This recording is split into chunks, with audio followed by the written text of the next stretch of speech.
नमस्कार। आज मेरे पास MRI स्कैन की ये रिपोर्ट है 5/4 एक्सरे स्कैन के बारे में भी बात करेंगे। मेरा प्रयास रहता है कि बीमारी आने से पहले हम जागरूक रहें तो बीमारी ना आए। तो मैं रीढ़ की हड्डी से संबंधित आज मैं आपको एक समस्या आ रही है। ये 5-6 रिपोर्ट है, इनमें एक समस्या ज्यादा आ रही है। वैसे अलग अलग कई प्रकार की समस्या आ रही हैं। तो एक समस्या स्पाइनल कैनाल स्टेनोसिस की आ रही है। तो इस पर आज मैं आपको सामान्य जानकारी विस्तार में बताऊंगा भी ये समस्या होती क्या है। इसके लिए पहले हमें उपाय क्या होता है भी ये समस्या ना आए। तो स्पाइनल कैनाल स्टेनोसिस से ये रीढ़ की हड्डी है, ठीक है। ये डिस्क है, ये डिस्क अगली साइड इस तरफ से लगी होती हैं, 23 डिस्क। ये अपनी हड्डियां होती हैं वर्टिब्रा, ये पिछली साइड होती हैं। ये अपनी जो इसके बीच में होती है डिस्क के इस साइड में और हड्डियों के अगली साइड में स्पाइनल कैनाल होती है। इसको कई MRI स्कैन की रिपोर्ट में सेंट्रल कैनाल भी लिखा आता है, यानी केंद्रीय नहर। तो इसमें अपनी स्पाइनल कॉर्ड मेरु रज्जु होती है। जब इसका एपी यानी एंटीरियर और पोस्टीरियर यानी अगली साइड और पिछली साइड के बीच में स्पेस होता है, वो स्पेस 10 मिलीमीटर रह जाता है। तो डॉक्टर कहते हैं भी आपकी स्पाइनल कैनाल है ये थोड़ी कम हो गई है, यानी इसमें जगह कम होने से ये जो मेरु रज्जु होती है, स्पाइनल कॉर्ड होती है, उस पर दबाव आने लगता है, उसके कारण समस्या आती है। ये समस्या इस पार्ट में ये कोई भी मरीज की ये जो गर्दन का पार्ट है, इतने पार्ट की MRI स्कैन की रिपोर्ट है। तो इस रिपोर्ट में ये लिखा है 7.5 8.1 यानी C2 से लेकर D1 तक, ठीक है। इसको थोरेसिक भी कहते हैं, डोर्सल पार्ट भी कहते हैं। तो इस पार्ट में जो स्पाइनल कैनाल है इस मरीज के ये लिखा रहा है एपिडायमीटर, ये होता है ट्रांसवर्स। ये तो ठीक है लेकिन ये कम है, तो इसकी स्पाइनल कैनाल स्टेनोसिस की कैटेगरी में। और एक ये पार्ट होता है, ये जो थोरेसिक पार्ट होता है डोर्सल है, ये मजबूत होता है।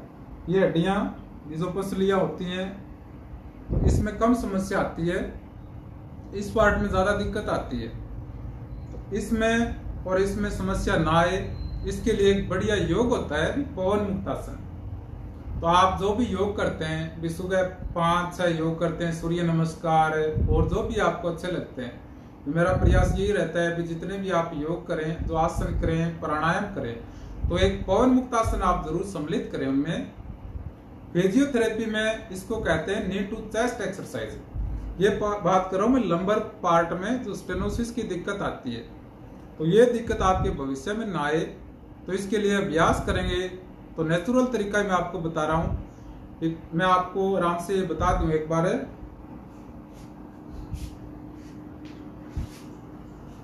फ्लेक्शन एक्सरसाइज है, इसको लंबर पार्ट की फ्लेक्शन बोलते हैं। वैसे नी टू चेस्ट एक्सरसाइज, अपने दोनों घुटने होते हैं, ये घुटने ऐसे सांस बाहर की तरफ निकालते हुए अपने दोनों घुटनों के बीच में नाक को लगाना है ऐसे। ये पंजे ये एकदम नीचे की तरफ ऐसे लगाना है। तो 20-30 सेकंड ऐसे होल्ड रखना है, उसके बाद ऐसे रिलैक्स छोड़ दो। और ये आप शुरुआत में 5-6 बार रिपीट करो।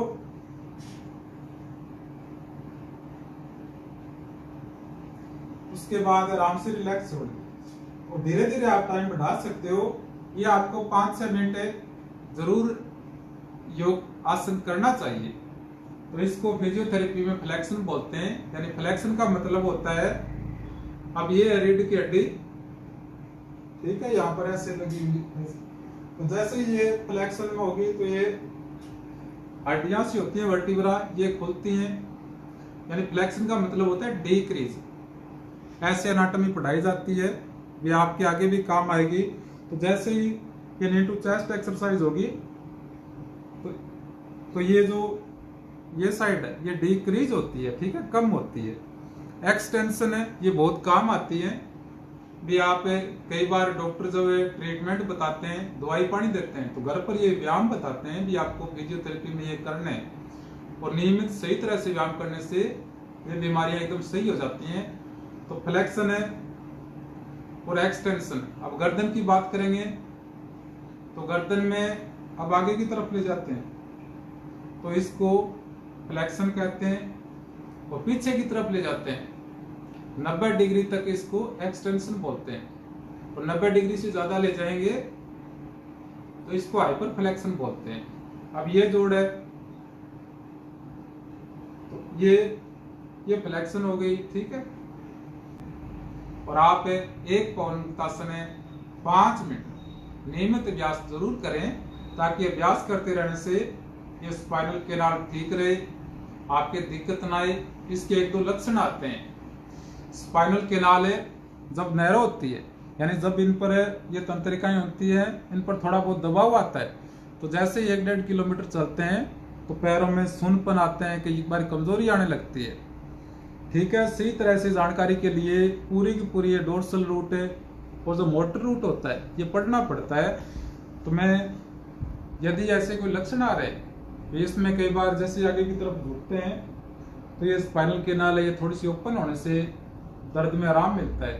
तो ये थोड़े बहुत संकेत ब्रेन से मिलते हैं। यदि कोई समस्या है तो डॉक्टर से आपको मिलना चाहिए, लेकिन यदि आप 5 मिनट पवनमुक्तासन करते हो तो आपके लिए बहुत ही लाभकारी है। स्पाइनल कैनाल स्टेनोसिस की समस्या से बचे रहने के लिए बढ़िया है, और भी आप योग करते रहें, ठीक है। आज के लिए इतना ही, धन्यवाद।